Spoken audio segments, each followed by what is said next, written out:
Vamos meditar na palavra de Deus. Primeiro livro de Samuel,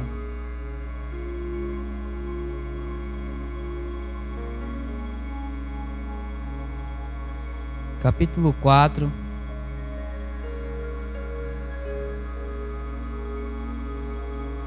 a partir do verso 1. Peço que os irmãos leiam com atenção, para que nós venhamos entender o texto. Amém, irmãos? Todos os irmãos acharam? E as palavras de Samuel chegavam a todo o povo de Israel. Naquele tempo, Israel estava em guerra com os filisteus. O exército israelita tinha acampado perto de Ebenezer, e os filisteus acamparam em Afeque. Os filisteus atacaram e derrotaram o exército de Israel, matando cerca de 4.000 homens. Terminada a batalha, os soldados voltaram para o acampamento e as autoridades de Israel se perguntaram: por que o Senhor causou nossa derrota diante dos filisteus? Vamos trazer a arca da aliança do Senhor desde Siló, para que esteja conosco e nos livre do poder do inimigo. Então enviaram homens a Siló para trazer a arca da aliança do Senhor dos exércitos, que está entronizado entre os querubins. Ofni e Finéias, os dois filhos de Eli, acompanharam a arca da aliança de Deus. Quando todos os israelitas viram a arca da aliança do Senhor entrando no acampamento, soltaram gritos de alegria tão altos que fizeram o chão tremer. Só até aqui, irmãos. Aleluia. Os irmãos podem sentar.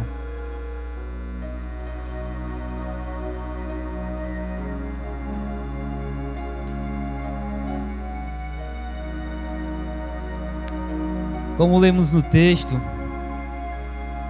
nesse tempo houve batalha entre os filisteus e os israelitas. Uma das batalhas entre os filisteus e os israelitas, pois durante toda a história de Israel, esses dois povos travaram muitas batalhas. Mas é bom nós entendermos o contexto geral de antes de chegar a essa batalha, para entendermos o porquê que Deus colocou os israelitas e os filisteus frente a frente, o porquê que Deus levantou os filisteus para lutar contra o seu povo. Essa era uma época em que as coisas de Deus, que deveriam ser conduzidas da forma correta, de acordo com os decretos e mandamentos do Senhor, não estava sendo obedecido por esses sacerdotes. Para entendermos, nós temos que focar na família do sacerdote Eli. Aqui nós já vemos que Ofni e Finéias, os dois filhos de Eli, foram levantados como sacerdotes para cuidar das coisas de Deus, para conduzir o povo a adorar o Senhor, para cuidar das ofertas que eram sacrificadas a Deus, o culto a Deus e todas essas coisas que ficavam na responsabilidade do sacerdote. Mas quando nós lemos, voltando capítulos atrás, nós vimos que esses homens, eles causaram uma bagunça entre o povo israelita. Esses dois filhos de Eli, e consequentemente também Eli, que não repreendeu seus filhos, trouxeram destruição para o povo de Israel, porque eles não estavam obedecendo a liturgia do culto, eles não estavam obedecendo tudo aquilo que foi passado por Deus através de Moisés, acerca das ofertas, acerca de o sacerdote conduzir o povo a adorar a Deus, pois o sacerdote, ele tinha que ser um exemplo de homem santo, para que ele pudesse repreender o povo a ser santo também. Pois imagine um ladrão repreendendo a nós para sermos honestos. Nós não vamos atender aquilo. Nós vamos olhar com o olhar de que quem esse ladrão pensa que é para estar me conduzindo, me ensinando a ser honesto, uma coisa que nem ele é. Pois nós vimos que o sacerdote, ele representava Deus. Então ele tinha que obedecer os mandamentos de Deus, para que o povo também passasse a obedecer os mandamentos de Deus. Pois o próprio Deus, em todos os mandamentos que a Bíblia contém, a palavra de Deus, não há um mandamento, não há um decreto, não há nada em que Deus, o próprio Deus, não obedeça. E olha que Ele é soberano sobre todas as coisas, mas Ele faz questão de nos dar a palavra e de estar de acordo com a palavra. A palavra diz que nós temos que amar. Deus não é amor? A palavra de Deus diz que nós temos que buscar a justiça. Deus não ama, não honra a sua justiça? Então tudo aquilo que Deus nos ensina, Ele já é. Então tudo aquilo que o sacerdote deveria ensinar ao povo, ele tinha já que obedecer o que ele ensinava ao povo, que eram os mandamentos, os decretos, os estatutos de Deus, através de Moisés. Pois imagine um pastor que é líder de uma igreja, ensinando coisas em que a igreja não vê que ele pratica. Fica algo vazio, mesmo que seja um ensinamento bom, mas fica algo vazio. Então Deus queria que o sacerdote conduzisse o povo a uma adoração, a um conhecimento pleno de Deus. Mas esses dois homens causaram uma bagunça terrível nessa época. E Deus não estava se agradando nem um pouco do que estava acontecendo naquela época. Deus não estava se agradando nem um pouco com a conduta de Ofni e Finéias. Esses dois homens, eles estavam bagunçando o sacrifício que os israelitas faziam a Deus. O mandamento de Deus diz que toda a carne que fosse sacrificada, a gordura seria do Senhor e não dos sacerdotes. Depois que a gordura fosse oferecida ao Senhor, aí tinha a porção do sacerdote. Mas eles conduziram servos a pegarem essas ofertas quando nem a gordura havia sido sacrificada a Deus, obrigando o povo a dar o sacrifício que seria a Deus diretamente para eles, sem antes oferecer a gordura a Deus, a melhor parte a Deus. Esses dois homens estavam seduzindo mulheres e se deitando com mulheres, sacerdotes, depravando o culto a Deus, degrinindo a palavra de Deus, os mandamentos de Deus. E Deus já havia se afastado. E Deus sempre estava levantando alguém para alertar Eli da conduta dos seus filhos, para alertar Eli, o sacerdote, o sumo sacerdote naquela época, da sua própria conduta. Deus levantou um profeta e falou de todas as coisas terríveis que os dois filhos de Eli estavam fazendo entre o povo. Mas Eli não repreendeu os seus filhos. E nós vamos ver que isso leva o homem a consequências piores do que aqueles que praticam o erro. Pois aquele que tem poder de lutar, de barrar, de repreender aqueles que estão errando e não faz,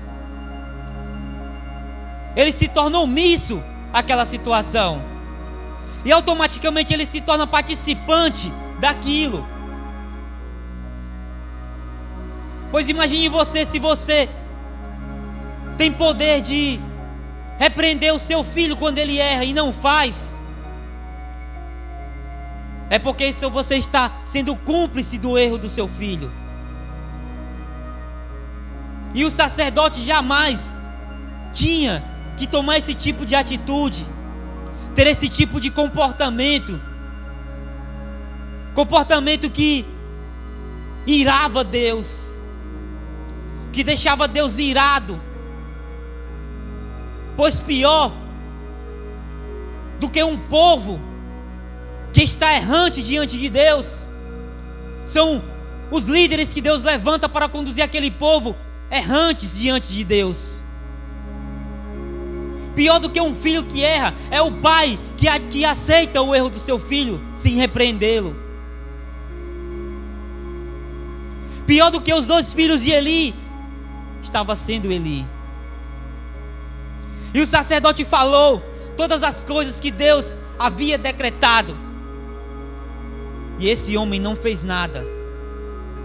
Os seus filhos continuaram errando, continuaram roubando as ofertas que seria para Deus. E nós sabemos que a palavra de Deus decreta de que ninguém zomba de Deus, ninguém rouba a glória de Deus, ninguém rouba os sacrifícios que são para Deus. Você pode pensar, mas os filhos de Eli não estavam fazendo isso? Sim, mas quando a Bíblia diz que ninguém faz essas coisas, a Bíblia está dizendo que ninguém faz essas coisas sem que Deus pese a mão, sem que Deus preste contas desse tipo de atitude. E Deus estava só esperando. E sabe por que Deus muitas vezes espera?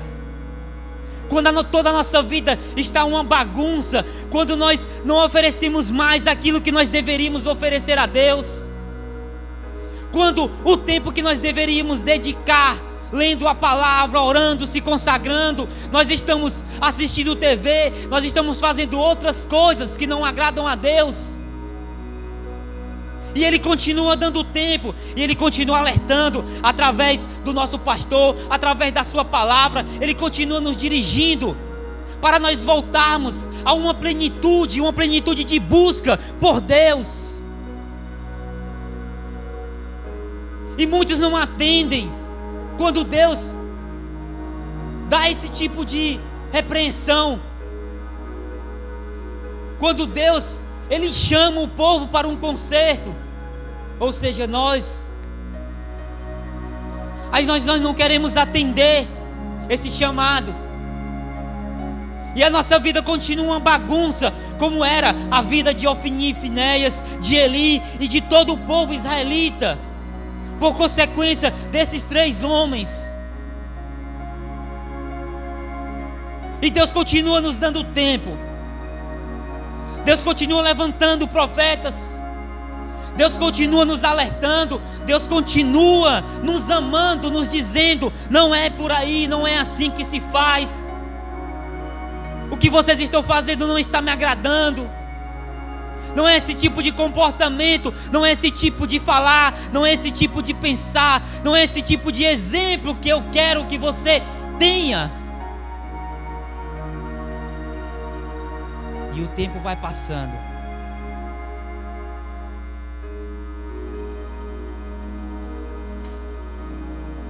E Deus continua no seu trono de glória, porque Ele é soberano. Deus criou o tempo, mas Ele não depende do tempo. O tempo é favorável, sempre vai ser a Deus. Então não se engane, ou qualquer pessoa não seja tão tola de pensar de que Deus não vai prestar conta, de que nós podemos continuar pecando contra Deus, degrinindo o culto a Deus, sendo irreverentes a Deus no nosso tempo, na nossa busca por Deus, e acharmos que porque não aconteceu nada até o dia de hoje não vai acontecer. Não aconteceu nada até o dia em que Deus levantou esse profeta. E você pode pensar logo em seguida, depois que Deus levantou esse profeta para falar a Eli, aconteceu algo? Não. O tempo continuou seguindo e Deus continua soberano no seu trono. Deus continua tendo paciência. Deus continua amando, Deus continua chamando, Deus continua dando tempo. Cada segundo é um segundo de misericórdia, cada minuto é um minuto de misericórdia, cada semana, cada ano, cada década são tempos de misericórdia que Deus continua dizendo: a sua conduta não está me agradando. E cabe a nós tomarmos uma atitude ou sermos negligentes como Eli. Então, o que está causando bagunça na tua vida? Você que tem que buscar em Deus solução para aquilo que está causando a frieza no culto, a irreverência, a falta de dedicação à obra de Deus. Tudo aquilo que está atrapalhando você a buscar a Deus. Você tem que tomar uma atitude de lutar, de pedir perdão a Deus, de ver o que está errado, e não de deixar o tempo passar e continuar se arrumando no domingo, vindo à igreja, voltando para casa, vindo na terça-feira, na quinta, achando que tudo está normal, pois todas as reuniões de culto estava lá Ofni, Finéias, Eli e todo o povo israelita, mas a presença de Deus já não estava mais lá. A presença de Deus já não estava mais lá entre os israelitas. E essa é uma das coisas que mais nós temos que buscar. É todos os dias analisar a nossa conduta, analisarmos a nós mesmos, dizendo o que tem me impedido de oferecer um culto mais santo a Deus. Não é o pensamento de o que tem me impedido de ser mais rico, o que tem me impedido de ser mais feliz, o que tem me impedido de isso, de aquilo. A única pergunta é essa: o que tem me impedido de me aproximar mais de Deus? O que tem me impedido de sentir mais a presença de Deus? Essa é a pergunta.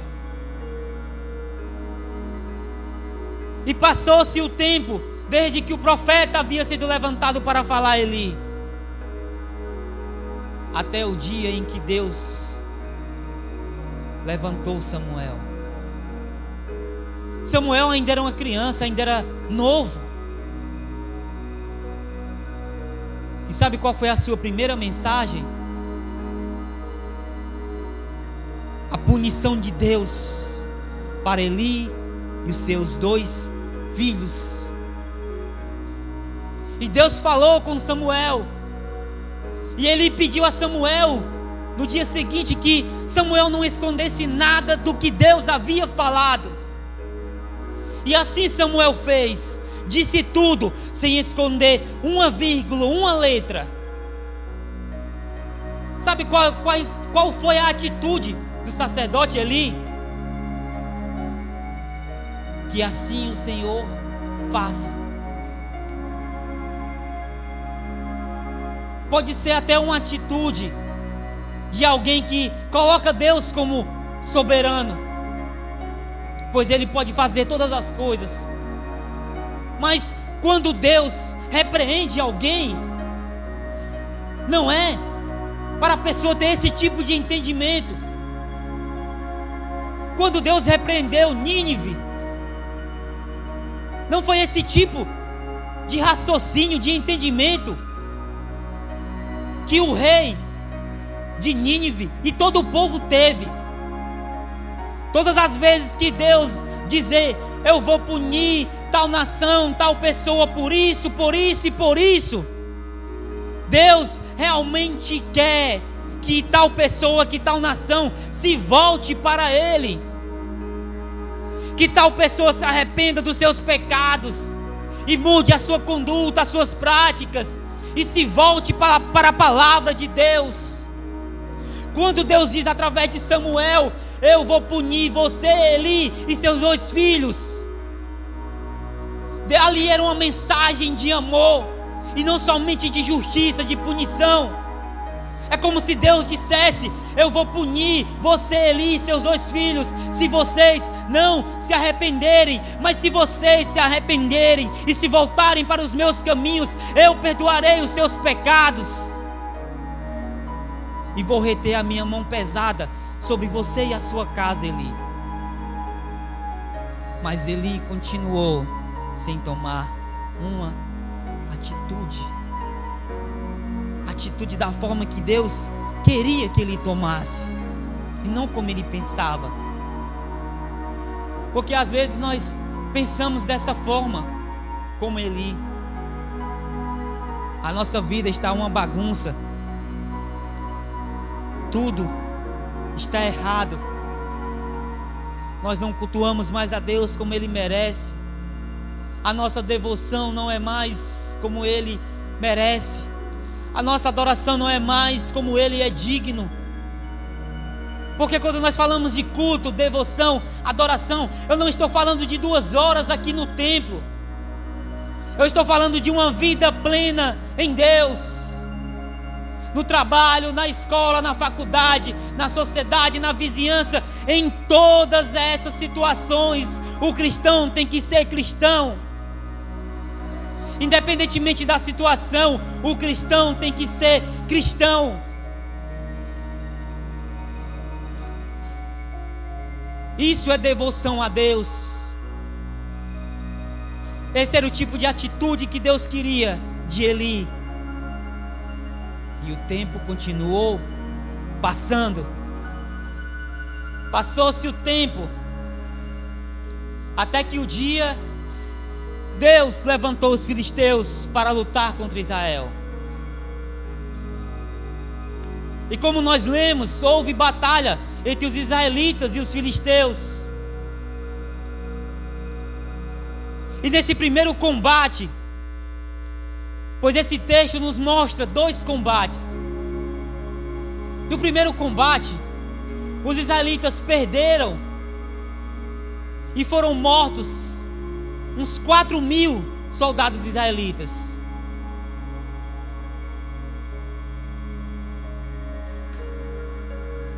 Quatro mil soldados israelitas haviam morrido nessa batalha, mortos pelos filisteus.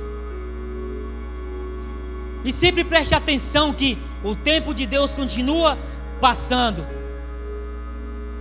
O tempo de Deus continua passando até se chegar o dia em que a mão poderosa dele vai agir. Nessa primeira batalha os israelitas perderam. E sabe o que Deus estava dizendo com essa derrota? Deus queria que os israelitas se voltassem para Ele.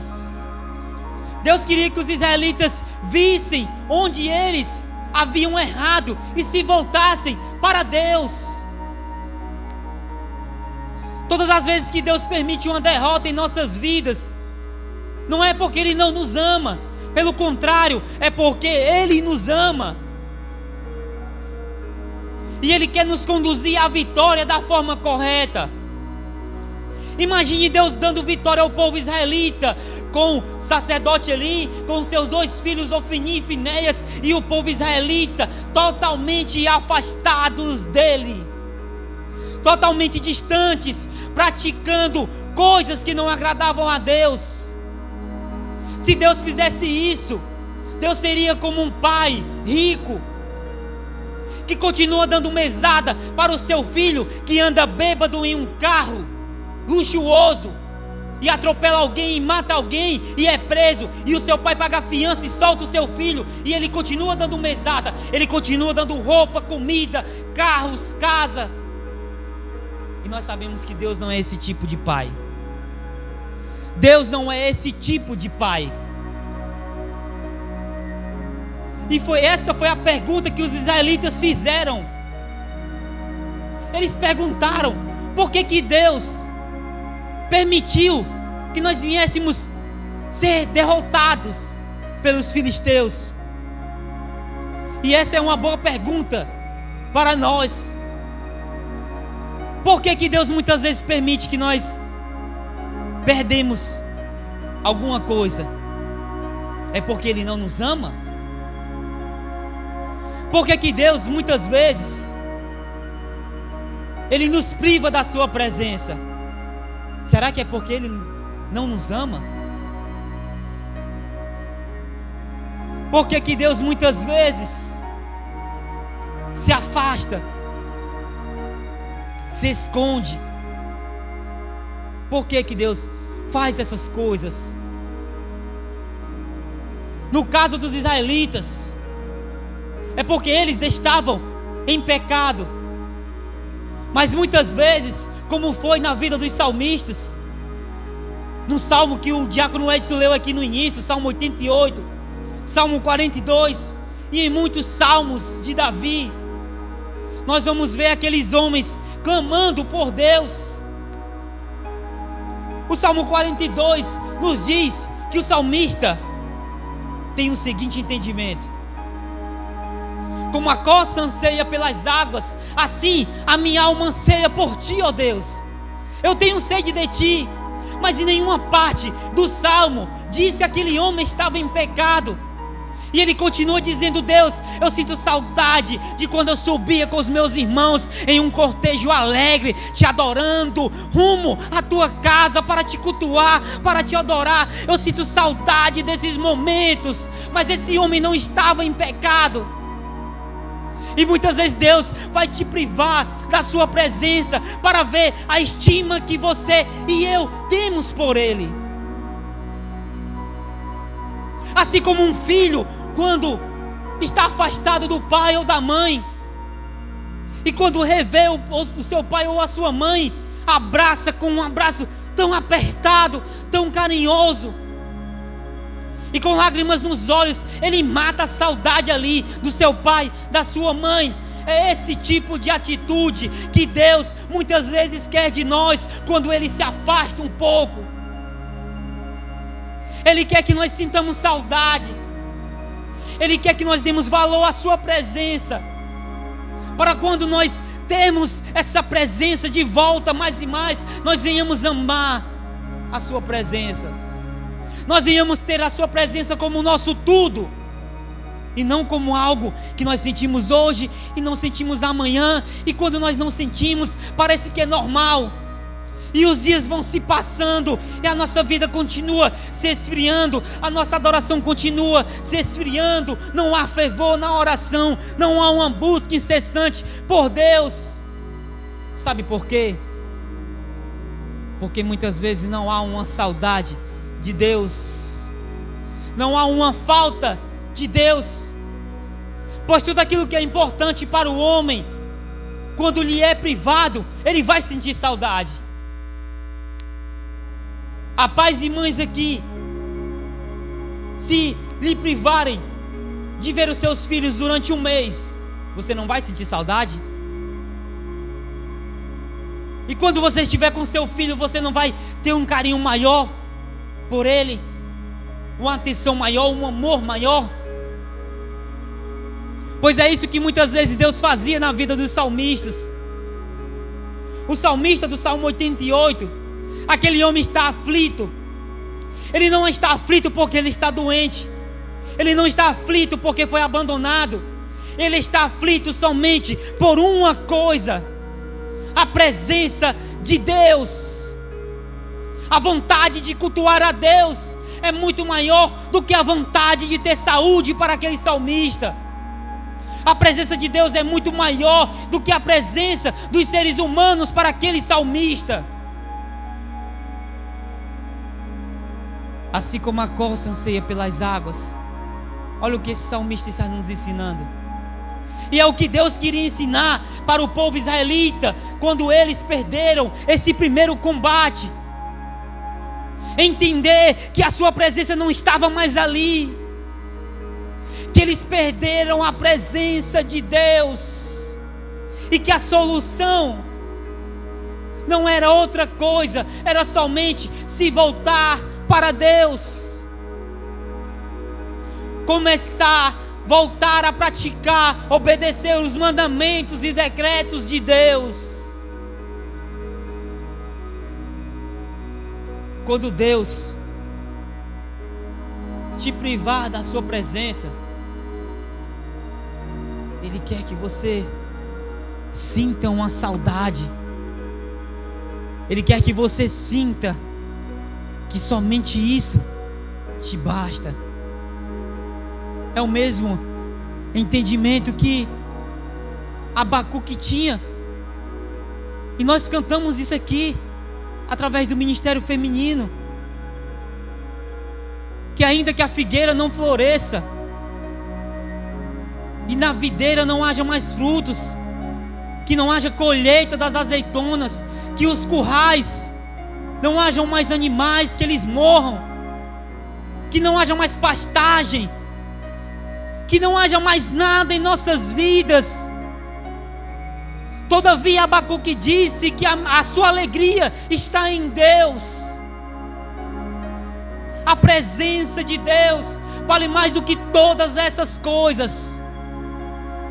De todas as coisas que nós temos e que ainda vamos ter, e todas as coisas que nós perdemos e ainda vamos perder, somente uma coisa nos importa: a presença de Jesus, a presença do seu Santo Espírito em nossas vidas. Somente isso nos importa. Não o ouro, não a prata, não a saúde, não a comida, não as vestes, não a casa, não o emprego, nada dessas coisas. Nós podemos até tê-las e desfrutar dessas coisas, mas somente uma coisa nos importa: a presença de Jesus, a presença do seu Santo Espírito. E muitas vezes nós perdemos batalhas, e nós queremos encontrarmos a vitória na próxima batalha em outras coisas que não sejam em Deus. Quando os israelitas perderam essa primeira batalha, onde eles foram procurar a vitória diante dos filisteus? Sabe o que esses homens fizeram? Eles pensaram: vamos trazer a arca de Deus, a arca da aliança de Siló para cá, para que Deus nos dê vitória diante dos israelitas, dos filisteus. E assim eles fizeram. Mas uma pergunta nos cabe nesse momento: a arca representava a presença de Deus? Não representava? A arca representava a presença de Deus. Mas em todo o tempo a arca representava a presença de Deus? Não. Eles pensaram, vamos trazer a arca. E assim trouxeram. E nós sabemos que a palavra de Deus nos mostra que terrível era o peso da mão de Deus quando homens não consagrados pelo menos tocassem na arca de Deus. Mas no cortejo que foi buscar a arca de Deus, estavam lá Ofni e Finéias, os dois transgressores que deveriam ser exemplos. Foram buscar a arca, trouxeram a arca, e a arca representa a presença de Deus, mas a presença de Deus não estava mais ali. Não estava mais ali. E muitas vezes é assim na vida de muitos dentro da igreja. Sabe o que esse povo israelita havia se tornado? Eles tinham se tornado um povo idólatra. E nós corremos o risco de nos tornarmos um povo idólatra. Não com uma imagem de Maria, de São Pedro, de São Paulo, de qualquer santo, mas idólatras ao templo de Deus, idólatras ao cônjuge, idólatras ao filho, idólatras ao emprego, ao pastor, aos amigos, à situação.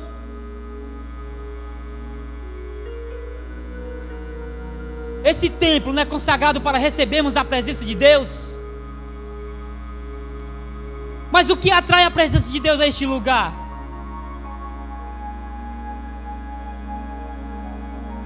Se nós estivermos na condição de Ofni e Finéias, a presença de Deus vai encher esse lugar? Deus nos dará vitória?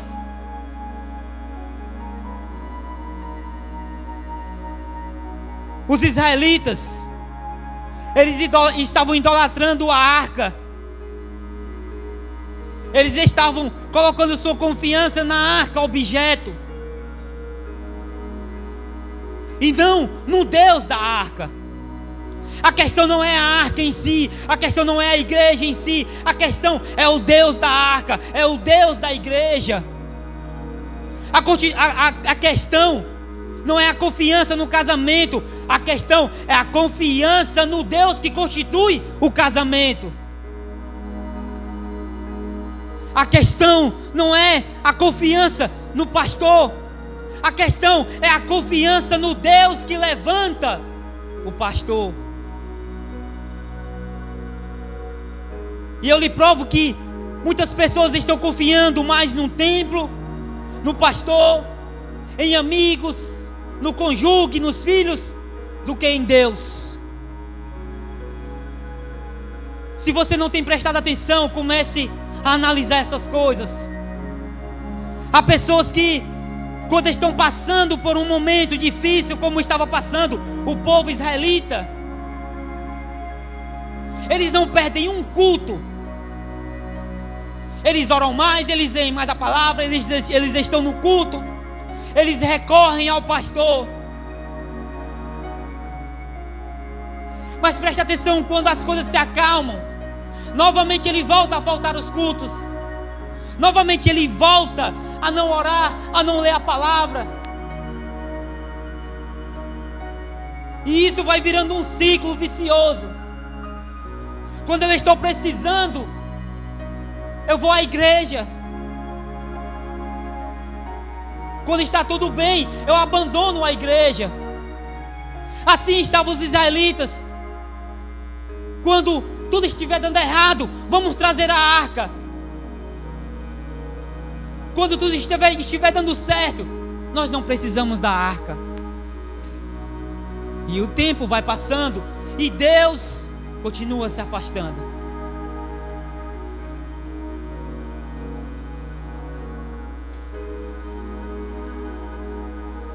Quando essas coisas, essas derrotas acontecem em nossas vidas, para onde nós temos que recorrer? É para a igreja? Não, é para o Deus da igreja. Porque se nós recorremos a coisas visíveis, como os israelitas fizeram, nós vamos nos tornar um povo idólatra.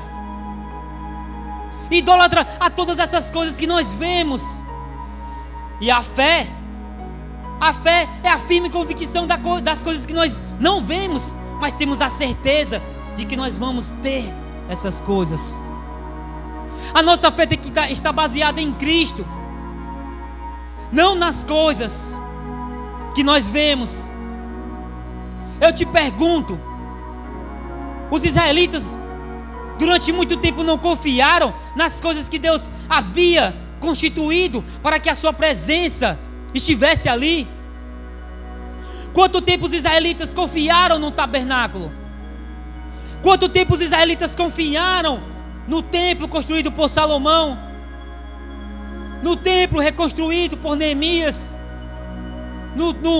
Na arca de Deus? Quanto tempo os israelitas foram idólatras a essas coisas?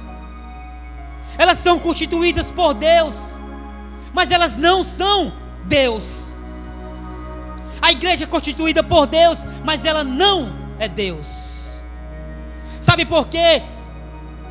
Porque eu te pergunto, onde está o tabernáculo hoje? Onde está o templo construído por Salomão? Onde está a arca? Mas eu te pergunto, onde está Deus? Ele continua soberano no seu trono. E todas essas coisas se passam, e Deus continua soberano. Porque a nossa confiança não é na arca, e sim no Deus da arca. A nossa confiança não é no templo, e sim no Deus que está acima do templo. Mas eles recorreram à arca, objeto, em vez de recorrerem a Deus. E todas as vezes que nós fizermos isso, todas as vezes que nós tomarmos esse tipo de atitude, no segundo combate a nossa derrota será maior. Porque a nossa confiança, Deus vai nos mostrar que não está nele, e sim em coisas. E o salmista olha para os montes e pergunta: de onde me virá o socorro? E os próprios montes, eles respondem apontando. E o salmista diz: o meu socorro vem do Deus que criou os céus e a terra. Sabe por quê que o socorro do salmista não vinha dos montes? Porque mais alto, por mais alto que seja, os recursos que estão à nossa vista, eles não são Deus, eles não estão acima de Deus. Todas as coisas que os nossos olhos contemplam estão abaixo de Deus, e Deus continua no seu trono, soberano sobre todas as coisas, esperando uma atitude nossa, uma atitude de arrependimento, uma atitude de sentir saudades de quando Ele estava na tua presença. Saudade. É isso que Deus quer que nós venhamos sentir. Saudades. Falta. Se não nos faz falta, é porque não é importante. Se não temos saudades, é porque não amamos. É porque não importa. É porque é algo qualquer. É algo que, se nós temos ou não temos, pouco importa. E nesse segundo combate, quando trouxeram a arca, nós vimos que o povo israelita, eles gritaram de uma forma tão alta. Eles gritaram alto, tão alto, que no acampamento filisteu eles ouviram os gritos. E eles se perguntaram: o que está acontecendo? Por que esse grito tão alto? Era um grito já de vitória. Sabe, aquela alegria, pronto, agora nós vamos vencer. Agora a vitória é certa. Por quê? Porque a arca está aqui. Mas israelitas, a presença de Deus já não estava ali. Estava a arca, objeto, e não o Deus que a arca representava. Estava só o objeto. Mas eles continuaram gritando. E esse é o perigo de muitas vezes. nós louvarmos a Deus alto, sabe? Aquela alegria, pronto, agora Deus vai nos dar vitória, porque eu estou na igreja, porque eu estou junto com os meus irmãos, eu estou cultuando, é uma alegria. Visão da arca. A questão não é se você está alegre no templo, é se você está alegre em Cristo. Não é se você está no templo, é se você está em Cristo. Somente uma coisa te importa: estar em Cristo. Pouco importa a arca, se a presença de Deus já não está mais ali. E nem em todo o tempo a presença de Deus esteve na arca. Eu estive meditando nessa palavra, nesses versos, nesses capítulos, e vi que o que na verdade atrai a presença de Deus é a obediência do povo, é a conduta do povo, é as ofertas do povo, é a adoração do povo, é a santidade do povo, é a reverência do povo, e não as quatro paredes de um templo e o seu teto, e não um púlpito, por mais belo que seja, e não porque alguém simplesmente está falando, pregando, e não porque há uma comunhão, há uma reunião de pessoas, e falam o nome de Deus, e gritam, e louvam alto. Mas onde está a presença de Deus em nossas vidas? Ela está nessas quatro paredes, ou ela está em nós? O seu Deus está na arca ou em você? Está na igreja ou em você? Como uma forma de confiança, como uma forma de depositar a esperança, a fé. Onde está Deus, a sua presença em nossas vidas? E nesse segundo combate foram mortos 30.000 israelitas. E você pode pensar, mas a arca não estava ali. Eles não estavam gritando como se a vitória fosse certa. Mas enquanto eles gritavam felizes porque a arca havia entrado ali, os seus corações continuavam afastados de Deus. A presença de Deus continuava afastada deles. A arca continuava simplesmente como um objeto, e não como algo que continha, que estava cheio da presença de Deus, como foi na inauguração do tabernáculo por Moisés. Estava a arca, mas não a presença. Eles estavam alegres por ver a arca, não alegres por estar em Deus. Isso é um risco que todos nós corremos, de depositarmos a nossa alegria, a nossa confiança em coisas em vez de Deus. E quando essas coisas não estiverem mais à nossa vista, e quando Deus nos privar dessas coisas, o que será de nós? E a palavra de Deus continua nos mostrando, nos dizendo, nos ensinando que ainda que tudo nos falte, ainda que nos roubem tudo, ainda que tudo nos seja tirado, todavia a nossa alegria estará em Cristo. Estará em Cristo. Como o apóstolo Paulo: aprendi a ter fartura, a passar momento de escassez. Aprendi a ter água para beber e a passar sede. Aprendi a estar livre, a estar preso. Aprendi a viver todas essas situações, a ter muito, a ter pouco. Mas tudo posso naquele que me fortalece. Nunca olhe para as situações. Nunca olhe simplesmente para a igreja como forma de solução para a tua vida. Olhe para Cristo, o Deus da igreja. Olhe para Deus, o Deus da arca. A arca representava a presença de Deus. E eu lhe mostro o porquê. O porquê que nem sempre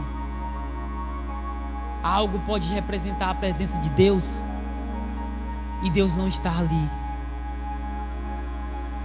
É incrível que os israelitas perderam 2 batalhas e foram mortos mais ou menos 34.000 israelitas nesses 2 combates. Mas no segundo combate a arca estava ali. Não estava?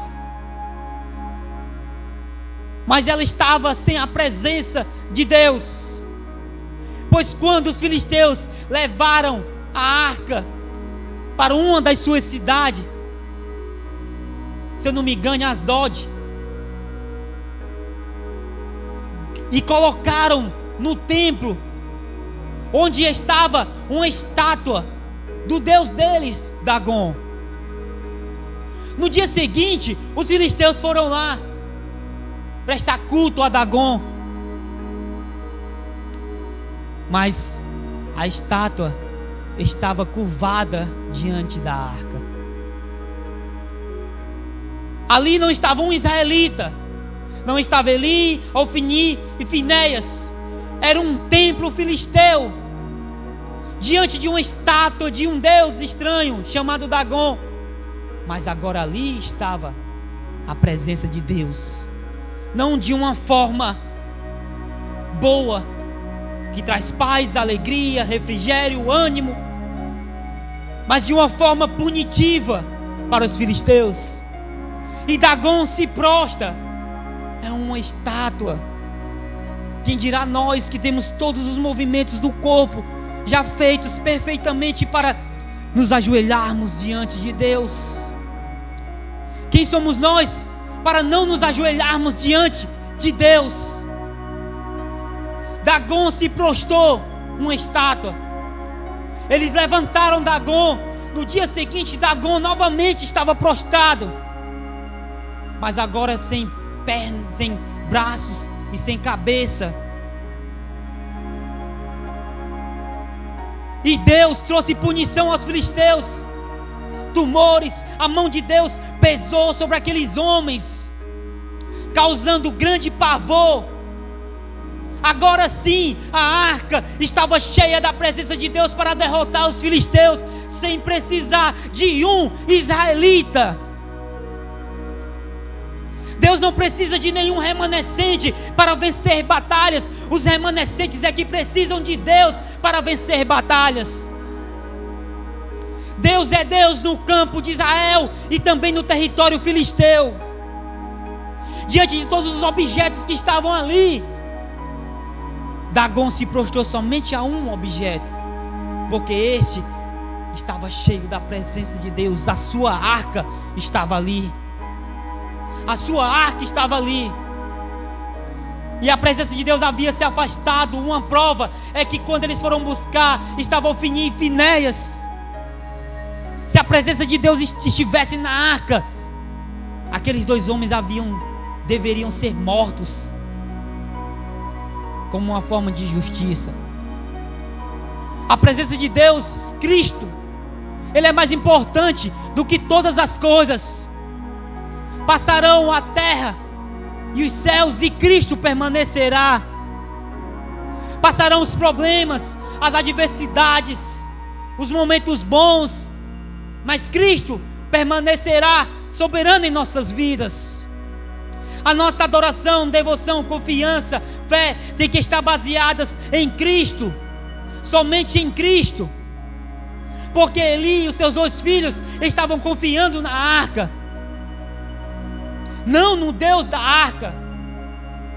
Quando Eli recebeu a notícia que os seus 2 filhos foi morto na batalha e que a arca foi levada, o texto diz que ele se desesperou, não quando ouviu a notícia que seus 2 filhos haviam sido mortos, mas quando ele ouviu a notícia que a arca havia sido levada pelos filisteus.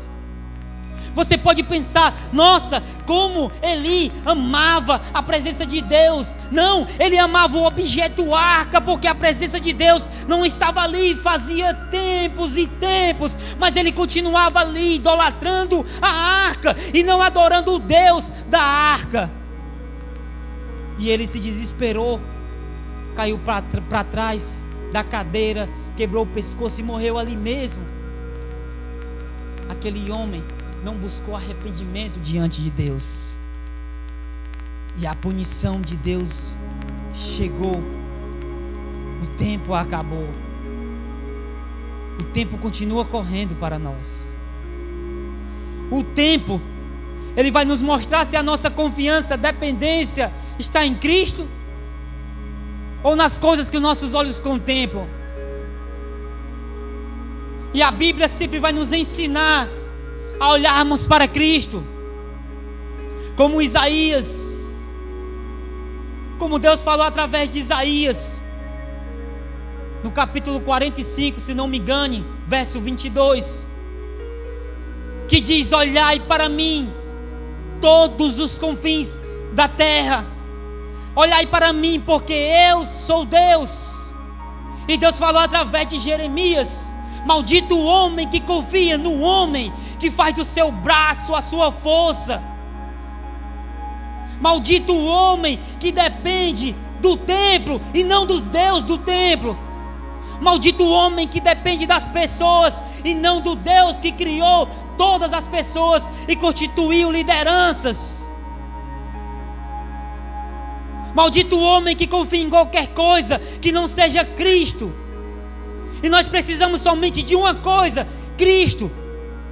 Como um pregador antigo sempre dizia: dê-me Cristo e você estará me dando tudo. Tudo, nosso tudo tem que estar em Cristo. Não nas coisas que nós vemos, não nas coisas que nós pegamos, não nas coisas que nós sentimos, que pensamos, mas somente Cristo. Somente Cristo nos importa. Somente Cristo é importante para as nossas vidas. Somente Cristo é o nosso tesouro. Cristo, Cristo, Cristo, como diz um louvor da harpa. É uma ênfase. Cristo, Cristo, Cristo, somente Ele, somente Ele, somente Ele. E as batalhas da vida vai nos revelar se nós estamos confiando no tabernáculo, na arca, no templo, nas pessoas, na igreja, ou no Deus que constituiu todas essas coisas. No Deus que continua soberano sobre todas essas coisas. Você e eu podemos até dizer com palavras nesse momento: a minha confiança está em Cristo. Mas não é isso que vai nos mostrar se a nossa confiança está em Cristo. É quando as batalhas vierem, é quando as derrotas vierem. É aí onde nós vamos ver se a nossa confiança está em Cristo. Como um filho que quando cai e se machuca, corre para os braços do pai, e o pai cuida do ferimento. É isso que Deus quer nos ensinar quando nós perdemos uma batalha, quando nós somos derrotados pelos filisteus. E não que nós venhamos estar em todos os cultos. Isso é bom. Não estou dizendo para você não vir. Aí é que você tem que vir. Mas é no sentido de vir porque está passando por um momento ruim. E quando esse momento passa, não vir mais porque está tudo calmo. Isso vai revelar que a nossa adoração, a nossa confiança está em um culto e não em Deus a quem nós cultuamos. E na verdade, quando nós pensamos dessa forma, nós somos pessoas interesseiras, idólatras, dependentes de um templo, dependentes de pessoas, dependentes de situações. E não é assim que Deus quer que nós sejamos. Quando a Bíblia nos ensina sobre uma plenitude, é em tudo. É em tudo. Se você estivesse aqui no lugar dos israelitas, na primeira derrota, você já tinha que entender que você estava sendo derrotado porque a presença de Deus não estava mais ali. E muitas pessoas vão criar projetos, sonhos, mas a presença de Deus não vai estar ali. E eles vão perder uma batalha. E eles vão correr para o templo. Mas para eles, a presença de Deus não vai estar ali. E eles vão colecionar derrotas e derrotas e derrotas maiores. Porque enquanto a nossa confiança não for plena em Cristo, a vitória não vai ser certa. Pode gritar quando a arca vier, como confiança na arca. Pode esberrar, pode louvar bem alto, pode chorar. Mas se a presença de Deus não estiver ali, de nada adianta. É só um objeto. Um dia esse templo aqui passará, um dia não restará um pó desses tijolos. Não haverá uma partícula dessas madeiras, dessas portas. Mas Deus continuará em seu trono, soberano sobre todas as coisas. E Ele é o nosso Cristo. Amém, irmãos? Eu agradeço a oportunidade.